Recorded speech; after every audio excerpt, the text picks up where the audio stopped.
Welcome friends. Welcome to our channel Learning and Development. On this particular channel, we are continuously posting various learnings related to applied psychology where you can apply in your day-to-day life for self-improvement. So before starting the session, I would request you, if you have not subscribed the channel, you can subscribe the channel and also you can press notification bell so that you don't miss any particular series of the video. So let us get into the subject. Today's topic is on understanding level of aspiration. Very, very important concept of applied psychology. Let us get into the details. Level of aspiration. So aspiration basically is nothing but the ambition, a strong desire to do or achieve something. It could be in any field as nothing but aspiration. We all know. Okay. Now, why level of aspiration? So level of aspiration is nothing but the involvement of an individual in the performance. Like how much he or she is putting into that. The whole heart, the efforts they are putting in the performance or not. That is called the level of aspiration. It can be low, high, medium, or it can be in any particular scale. So it can be referred to as a degree of involvement. So level of aspiration is nothing but an intensity or a percentage or a goal score, that an individual set in the performance. And the beautiful part is that this level of aspiration is set by the individual. It is not by the external factors. The individual decides the level of aspiration for any of the activities they are going to do it. So that is the reason it becomes very, very important to understand the psychology behind this level of aspiration. So let us understand further. Now, what are the key factors that influence the level of aspiration? The level of aspiration a person sets up for self is determined the amount of self-esteem. This is very, very key factor. I have been, giving emphasis on this self-esteem. I have made a detailed video on self-esteem. What are the things we can do? This is one of the area, one of the critical psychological factors. In fact, it affects almost all dimensions of your life. So such a key factor is there. And generally during the formative years of your personality, in your childhood, this is, it has a significant impact. So you can go through that detailed video on self esteem. The second is the cultural pressure on the individuals to sail through towards the higher achievements. This is very, very important. So this is one of the external factor, that comes for level of aspiration. Suppose you are in a society or in your culture, in your family, wherein their level of aspiration is very high. The achievement motivations are very high. So basically, what you do is you also have to focus on that. So you get influenced by the external factors. Sometimes they can be a pressure, or sometimes it can be positive motivation. But the idea here is there are external factors which also affects your level of aspiration. The internal factors, that is the third point, the self concept, the self image of the individual also plays a significant role. So on this particular slide, what we have understood is the whole factors which affect the level of aspiration can be divided into two categories. Number one is the internal factors, that is our own self awareness, self personality traits. And the second one is our external factors, that is society, the culture, the parents, school, friend, peer pressures, everything comes into the external factors. So both the factors are equally important. But we know that once our internal factors are in line with our actual personality, and we are aware about our own personality traits, it becomes slightly easier to face the situations. So let us see what are the other aspects of level of aspiration. So now I was talking to you about this level of aspiration. Now let us understand why this is very, very important, and why I have taken this topic. So the level of aspiration of an individual is an important motivating factor which involves the feeling of failure or success. Any event, any activity, any goals you set, what you do is you have some kind of degree of hope that whether you will fail or success. So it is a very, very important factor whenever you set up a goal or you're moving towards achieving something. It could be any dimensions of your life. It could be in your education, in your day-to-day work life, in your businesses, in your relationships. It could be in any dimensions of your life. So the complete understanding of this concept will give you a self-awareness and ability to adjust our level of aspiration. This is very, very important because we are the one who put the level of aspiration in any task we do. So how it will be done, what exactly happens, we'll see in the slide. And there's something called significance of motivation. The intrinsic and extrinsic motivation you will also be able to understand. So I have made a detailed video on understanding motivation, where I have talked about the locus of control. You can refer to that particular video for better understanding.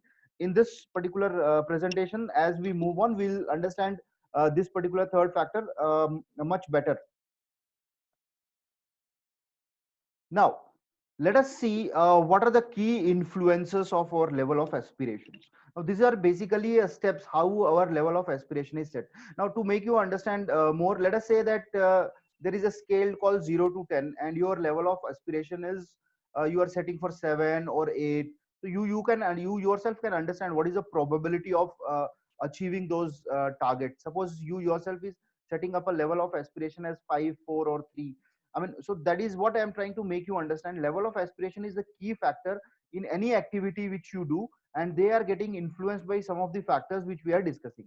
And these are the key influences how our level of aspiration is set. So number one is your last performance. This is very, very important. You have seen in the matches also, cricket matches and various other individual games also, we have seen when the players, they keep on performing, and the last performance is very, very important for them, because they carry that inertia with them. And based on that, they have something in the mind, so that we'll be seeing how it affects. So your last performance has a effect on your you have taken up some assignment, and what has happened in that has a great impact on your level of aspiration. So first thing is that. Second one is setting up a level of aspiration by you. Now, based on that last performance, what is the level of aspiration you yourself are setting for the next coming event? Suppose you have performed something on the stage. Let us say you are a dancer, you have performed something on the stage, and based on your last performance, there has been some feedbacks. The outside feedbacks are there, it was good, or it was bad, or average. Some kind of feedbacks you will be getting. Now, what you have to do is, you will be also setting up a level of aspiration for your next performance. So your new performance also matters. The expectations and the reality, what you are expecting from your next performance, and how or when, I mean, how well it went, what are the reactions of others. These are all aspects. But here you have to understand one key concept in psychology, that your psychological reactions are very, very important. So the last aspect is your psychological reaction. So there is something called situation plus your reaction as outcome. All of us are aware on this aspect. So situations are more or less are not in your control, but your reaction is in within your control. So I'm not talking about the behavioral aspect here, but I am also talking about the lot of cognitive processes which are going inside you. Suppose there is a child, and he or she has performed on the stage for the first time. Now the action has been appreciated by the parents, and by the teachers, by the friends. So what will happen, based on the last performance, the level of aspiration the child is going to set up for the next one, definitely it will be going to high. And because again, it is related to the self esteem, the feeling part of it, which I was talking to you. So the next performance will be slightly, the expectations will go slightly higher. And then once they keep on achieving the new levels of aspirations, they've developed into a personality wherein they achieve a very realistic level of aspirations, where they look forward for success in all dimensions of their life.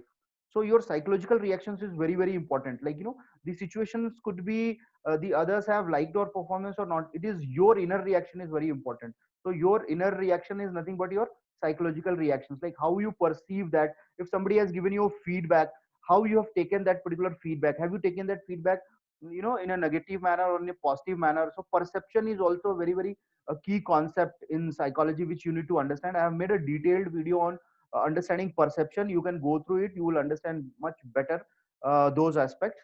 So this is what I am going to talk about, this key influencers. Hope this particular slide is clear. Now let us move further.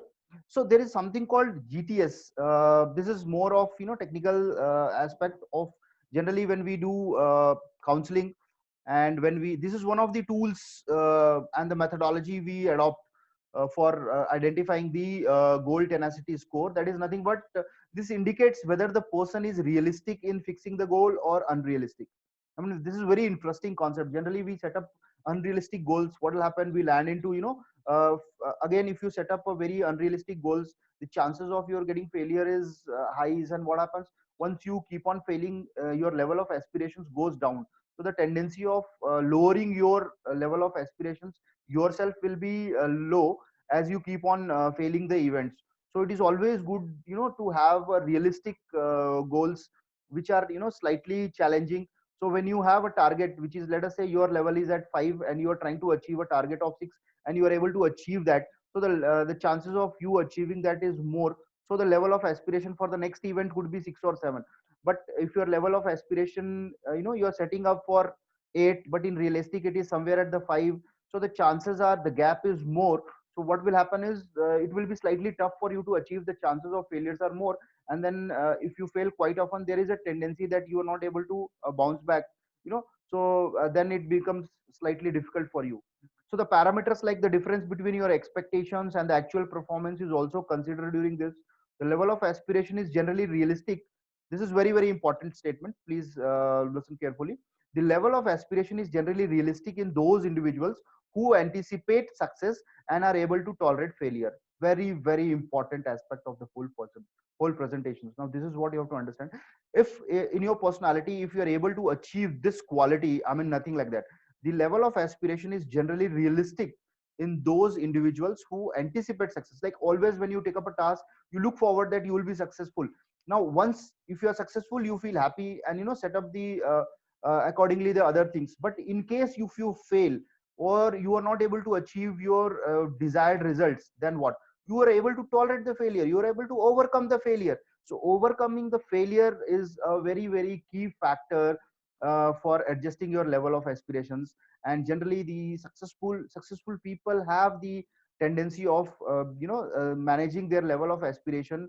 The core reason is this: because they look forward, for they believe in themselves, they have very confident, they believe in their abilities, they look forward, they take up the challenges, move ahead in life, and also they are ready to face the failures, and they are also able to tolerate the failures and redefine the goals, work on themselves, work towards self improvement, learn new skills, and again take up the task. This is one of the psychological tool which we generally counseling psychologists achieve when it comes to motivating people. Now, the whole concept of psychology lies here is, I have been discussing this success mantra is 80% psychology and 20% methodology. In terms of motivation, also, I will try to discuss here. Basically, what is happening is, this level of aspiration is related to motivation directly, because once you are motivated to do some particular activity, your level of aspiration is going to be high. So, what is happening is, generally, when we attend a lot of motivational videos, motivational speech, motivational articles, books, all those things we read, but generally sometimes it becomes very tough to actually apply and retain that motivation throughout. So the reason is we are focusing only on the methodology part. So the methodology is all the external factors like motivational videos, speeches you are seeing. That is very good, that is the methodology part. So what is happening is your neurons are active at that stage, you are willing to change, you are very excited stage. So that I've taken a video on small brief introduction on neuroplasticity. You can watch that video so that you will get a better understanding of neurons. So basically what is happening is that is a very good stage, but what is happening is you're not focusing on the internal parameters, that is called the psychological factors, and that is the reason we keep on struggling. So we as an individual have to also focus more on the internal psychological factors, and the psychological factors are nothing but more of self awareness. And I have covered most of the things in this video series, so you can go through them. So the whole success mantra lies is 80% is your psychology. If you want to motivate yourself, it is more on your self concept, your internal factors, your personality traits, your strengths and weaknesses you have to work. And 20% is your methodology, that is your by watching your motivational videos and all, that is good. But after that you have to do a lot of homework, but generally we fail at doing the homework, and that's the reason we are not able to keep ourselves motivated and achieve the desired result. So what to do now? The question is what to do to work on these key points of self improvement. The first one is self confidence, very, very important. I have taken a detailed video on all of this, especially the self confidence. There are so many factors involved in that. The core understanding, it's basically an inward journey, so that is very, very important. You can refer to that, because self confidence is something, it you believe in your abilities, and that is also very much related to any task you take up, because that is what you think anything, you are feeling any aspect, but the change will be brought by your actions. So the actions are nothing but your reflection of your self confidence. So that is the reason This is very important aspect. Self concept, I have made a detailed video, very very important. Self esteem, this is the key factor, significant in almost all areas. Locus of control, that is on the motivation, I have taken understanding motivation, I have talked in detail on that. And self awareness, yes, the uh, whole aspect of psychology lies in understanding any dimensions, anything, any goals you have to achieve, any task you're working on, that the first step is self awareness. First you need to work on yourself, then after understanding yourself in a better manner at a physical level, at the psychological level, then you move to the other aspects, the methodology part, and then the chances of you getting successful is more. So hope the whole concept of level of aspiration is clear to you. The level of aspirations, to conclude you, basically is your motivation factors, how much you involve yourself, and that is governed by the factors which we have discussed. And to understand those factors much better, there is something called psychological reactions. So how do you react, how do you perceive, and then come out with some solutions. So it is more of your internal processing, how you interpret the outside suggestions, feedbacks, and the situations. That's the reason the understanding of the self, understanding of the psychological parameters become very very important to achieve the desired result. Thank you so much for this particular presentation. Hope this is clear and understood. If it is useful for you, if you think others will also get benefited, you can share this presentation with your friends and family members. If you have not subscribed the channel, I request you can subscribe. Also press the notification bell so that you don't miss any particular videos in this particular series. Thank you so much. Thank you.